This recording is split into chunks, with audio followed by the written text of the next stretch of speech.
ఉదయం నుంచి అందరిని కలిచివేస్తున్న ఒకే ఒక టెన్షన్ అని చెప్పుకోవచ్చు. ఒక బాధ అని చెప్పుకోవచ్చు. లేకపోతే అసలు ఆహ్, అంటే నిన్నటి నుంచి ఆ అబ్బాయి అని తెలిసిన తర్వాత ఒక ఎత్తయితే, ఎందుకు చేశాడు, ఏంటి అనేది సీన్ రీకన్‌స్ట్రక్షన్ చేసిన తర్వాత, కూకట్పల్లి సహస్ర కేసులో మనకి ఆహ్, ఇప్పుడు పోలీసులు ప్రెస్ మీట్ విన్న తర్వాత ఒళ్ళు గగురు పొడిచే విషయాలు చెప్పాలి అంటే క్రైమ్ జరిగింది. ఎందుకు జరిగింది? ఎలా జరిగింది? అనేది పక్కన పెడితే ఒక నిందితుడు. ఆ నిందితుడు ఎవరు అనుకుంటే ఒక చిన్న పిల్లోడు, 15 ఏళ్ల పిల్లోడు, 10థ్ క్లాస్. అదే బిల్డింగ్‌లో ఉంటున్నాడు. పైగా ఈ పాపకి గతంలో గూడా వీళ్ళు బర్త్‌డే పార్టీస్ చేసినప్పుడు ఆ స్థానికంగా ఉండే చిన్న చిన్న పిల్లల్ని పిలుస్తారు గదా! అలాగే ఈ అబ్బాయిని గూడా పిలవడం జరిగింది. నోట్లో కేక్ పెడుతూ ఒక ఫోటో గూడా తీసుకున్నాడు.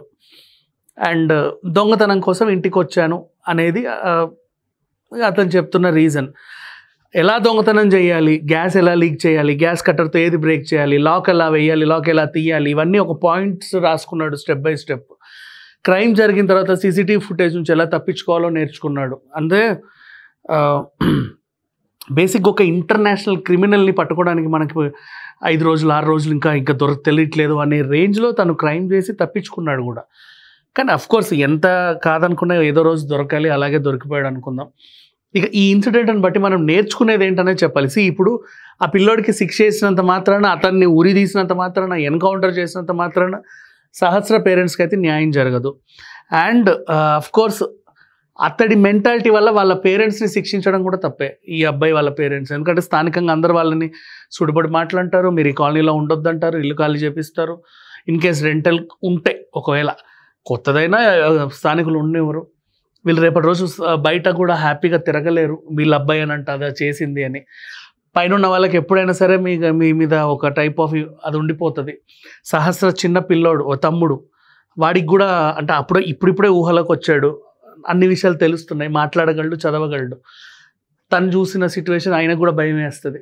ఇట్లా బోల్డ్ అని ఉంటాయి సిచ్యువేషన్స్. కానీ మనం నేర్చుకోవాల్సింది ఏంటి అనేది చూడండి. చిన్న పిల్లలకి, ఇంతింతున్న పిల్లలకి ఫోన్లు ఇచ్చేస్తున్నారు, టీవీలు ఎక్కువసేపు చూపిస్తున్నారు, ఓటీటీలు చూపిస్తున్నారు. ఆన్లైన్ క్లాసెస్ పుణ్యమా అని మనకి ప్రతి ఒక్కడికి ట్యాబ్ కొనివ్వండి అనే రూల్ వచ్చింది. రూలే అది. చిన్నపిల్లలకి ల్యాప్టాప్లు, ట్యాబ్లు ఒకానొక సిచ్యువేషన్లో గవర్నమెంటే పంచడం, కొన్ని ఎన్జిఓ ఆర్గనైజేషన్లు కూడా పంచడం. సో ప్రతి ఒక్కడికి వాడికి ఉంది నాకెందుకు లేదు అనే థాట్లో ప్రతి పిల్లోడికి ఎడ్యుకేట్ అవుతారేమో, ఇంకా లోకం బాగా తెలుస్తుందేమో. ఈరోజు రేపు టెక్నాలజీ చాలా ఫాస్ట్గా డెవలప్ అవుతుంది. నా పిల్లలు పెద్ద అయ్యేలోపు ఆ టెక్నాలజీని అందుకోగలరో లేదో, ఇప్పటి నుంచే వీళ్ళకి ఇవన్నీ నేర్పిస్తే అప్పటికి బాగుంటారు అని పుట్టిన పిల్లల్ని 1.5 year తత్తు అని మాటలు వచ్చినప్పటి నుంచే ప్లే స్కూల్లో వేస్తాం. నర్సరీలో అసలు నర్సరీలో ఎందుకు వేస్తారు?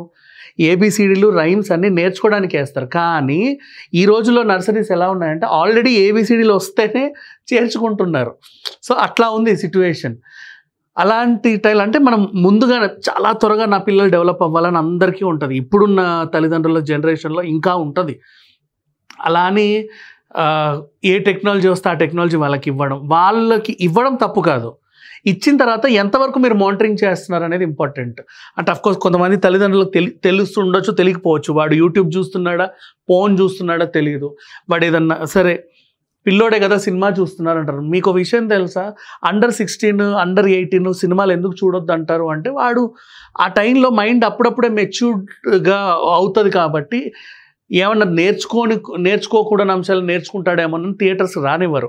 కానీ అది ఒకప్పుడు ఎప్పుడుదో ఆ జియో తెలియదు. కానీ ఇవాళ రేపు 8వ తరగతి 7వ తరగతి నుంచే పిల్లలకి మొత్తం ప్రపంచం అంతా తెలిసిపోతుంది. ఇలాంటి టైంలో మనం ఇంకా రిస్ట్రిక్ట్ చేయాలి.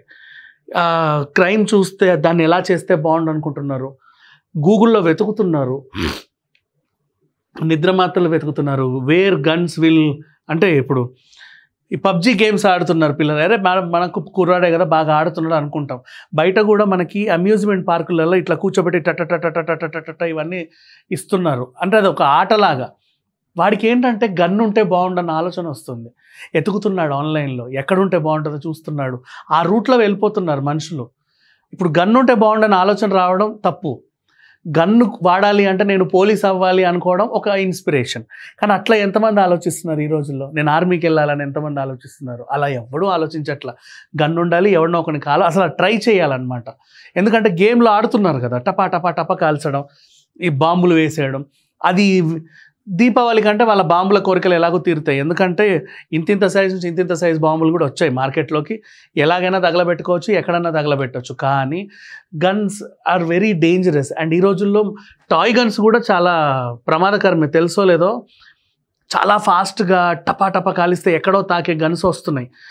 వాటి వల్ల కూడా ప్రమాదం. మీరు ఏదో పిల్లోడు కదా ఈ ముచ్చట పడుతున్నారని కొనిస్తున్నారు, బట్ వాడు అది నేర్చుకోవట్లా. అదొక బుల్స్ ఐ యారో షూట్ నేర్చుకున్నాడు అనుకో, ఆ ఛాంపియన్షిప్లో వాడు పైకి వస్తాడు, తప్పులేదు. అదొక ఒలింపిక్ క్రీడ ఇంకా చెప్పాలి అంటే. అట్లా కాకుండా మనుషుల్ని టార్గెట్ చేసి టపా టపా టపా కాల్చడం నేర్చుకుంటున్నారు. అండ్ దీంట్లో ఫోన్లో ఎక్కువ మందితో పరిచయాలు, ప్రతి ఒక్కడికో ఫేస్బుక్ అకౌంట్, వాడి అభిప్రాయాలు వాడు చెప్తున్నాడు. సినిమా రివ్యూలు ఇచ్చేస్తున్నారు 7వ తరగతి 8వ తరగతికి. ఇవ్వద్దని నేను అనట్లా, తప్పేం లేదు. బట్ అంటే 7, 8వ తరగతికే పిల్లలకి మెచ్యూరిటీ వచ్చిన సమాజం ఇది. ప్రజెంట్ జనరేషన్ అలా ఉంది. మీరు బాగా గమనించుకోండి. మీ పేరెంట్స్ ఉన్నప్పుడు టీవీలో ఆదివారం వస్తే తప్ప ఒక సినిమా చూసేవాళ్ళు కాదు. ఇంట్లో టీవీ కూడా అసలు ఆన్ అవ్వదు, చాలా స్ట్రిక్ట్గా ఉంటారు. సాయంత్రం ఏదో వార్తలు వస్తాయి. ఇప్పుడు ఏంటంటే పొద్దున నుంచి సాయంత్రం వరకు టీవీ మోగుతానే ఉంటుంది, పిల్లోడు దాన్ని ఎదురుగానే ఉంటాడు. వాడు అన్నీ Netflix, Amazon prime A to Z ఇచ్చేస్తున్నారు. పెద్ద పెద్ద తెరల్లో వాడు చూస్తున్నాడు, థియేటర్లో కూడా కాకుండా. అలాగే నేర్చుకుంటున్నారు. ఇంకా క్రైమ్ థ్రిల్లర్స్ అయితే విపరీతంగా పెరిగిపోయాయి. యూట్యూబ్లో చాలామంది వీడియోలు చేస్తూ ఉంటారు. ఈ క్రైమ్ థ్రిల్లర్ చూసారంటే మీరు ఏదో అయిపోతారు, ఇట్లాంటివి థంబ్నెయిల్స్ చూసి ఆ సినిమాలు చూడడానికి ఇష్టపడుతున్నారు. ఎంత కాదనుకున్నా ఇప్పటికన్నా సరే ఒక ఇన్సిడెంట్ జరిగిన తర్వాత మనం కూడా మారాలి. పిల్లలకి కనీసం ఇంటర్మీడియట్ వచ్చేంత వరకు ఏం ఇవ్వకండి ఫోన్స్. అంత అవసరం ఏముంది? వాడు అంత ఎడ్యుకేటెడ్ అయితే, మీ బయట ఎడ్యుకేషన్ సిస్టమ్ కూడా డెవలప్ అయింది కదా. మీ పిల్లల్ని ఎడ్యుకేషన్ సిస్టమ్ ఎంత డెవలప్ అయిందో అంతవరకు ఎడ్యుకేట్ చేస్తారు. అంతకు మించి నా కొడుకు ఎడ్యుకేట్ అవ్వాలనుకుంటే వాడు క్రిమినల్ అవుతున్నారు. అదొకటి మనం గుర్తుపెట్టుకుంటే మంచిది. అడిగాడు కదా అని చెప్పి పిల్లలకి బైక్లు ఇవ్వకండి. సైకిల్, వాడి స్టేజ్ ఇంటర్ వచ్చే వరకు cycle is more than enough. డిగ్రీకి వస్తే నేర్చుకుంటే బైక్ ఇవ్వండి, నష్టం లేదు. అది వాడికి లైసెన్స్ వచ్చే ఏజ్ వచ్చినప్పుడు. అండ్ అదే లైసెన్స్ వచ్చే ఏజ్ వచ్చేంత వరకు ఫోన్లు కూడా అవసరం లేదు. అందరూ వాడుతున్నారంటే అందరిని కూడా వాడనివ్వకండి. కొన్ని మనము స్కూల్స్లో కూడా స్ట్రిక్ట్గా చెప్పించాలి. కాలేజీలో చెప్తారనుకోండి ఎవరు ఫోన్లు తేవద్దు అని, అయినా సరే దొంగచాటుగా తెచ్చే వాళ్ళు ఉంటారు. బట్ అంటే ఈ రోజుల్లోనే వాళ్ళు పార్టీలు చేసుకుంటున్నారు, పబ్బులకు వెళ్తున్నారు. పబ్బులకి పార్టీలకు మమ్మల్ని రానివ్వట్లేదని చెప్పేసి వీళ్ళు గ్యాదర్ అయ్యి ఇంకొక ఏరియా చూసుకుంటున్నారు. ఫామ్ హౌస్లలోకి వెళ్తున్నారు, ఇంకా ఏదో అడవుల్లోకి వెళ్తున్నారు. అక్కడ శృంగారం చేసుకుంటున్నారు, క్రైమ్ చేసుకుంటున్నారు, ఒకడొకడు కొట్టుకుంటున్నాడు, ఎత్తి మీద బీర్ బాటిల్స్ పగల కొట్టుకుంటున్నారు. ఇవన్నీ చూస్తుంటే మీకు అర్థం కావట్లేదు. అంటే ఇంకొకటి, ఆ వయసుకి తాగడం అలవాటైంది అనుకో, అది అన్మెచ్యూర్డ్ మైండ్కి మత్తిస్తే పిచ్చోడైపోతారు. ఇంకా మీకు తెలియదు, మీ పిల్లలు మీకు దక్కకుండా పోతారు. సో ఏదేమైనప్పటికీ ఏదో ఒకటి వస్తే తప్ప మనం మారాలనేది ఏం లేదు. ఇప్పటికైనా సరే లేట్ అయింది ఏం లేదు. పిల్లల్ని పెంచండి, ఇవ్వండి, తప్పులేదు. వాడికి ఏది అడిగితే అది ఇవ్వండి. కాకపోతే నువ్వేదన్నా ఇవ్వకూడని వస్తువు ఇచ్చావు అంటే మానిటరింగ్ కూడా చేయండి. వాడు దాన్ని సక్రమంగా వినియోగిస్తున్నాడా లేదా ఏమైనా అక్రమదారుల్లో వెళ్తున్నాడా, ఇలాంటివి ఒకటి మనం కనిపెట్టుకుంటే మంచిది. అండ్ ఇప్పుడు ఈ పిల్లోడిని అదేంటిది వీడు చేసిన పాపానికి మనం ఉరి తీసినా, లేకపోతే వాడిని కొట్టినా, వాడిని రీహాబ్లో వేసినా, జైల్లో పెట్టినా వాడు ఇంకా పెద్ద క్రిమినల్ అవుతాడే తప్పితే అంతకుమించి చేంజ్ ఉండదు. ఈ కుటుంబానికి న్యాయం కూడా జరగదు. అది. Thank you so much.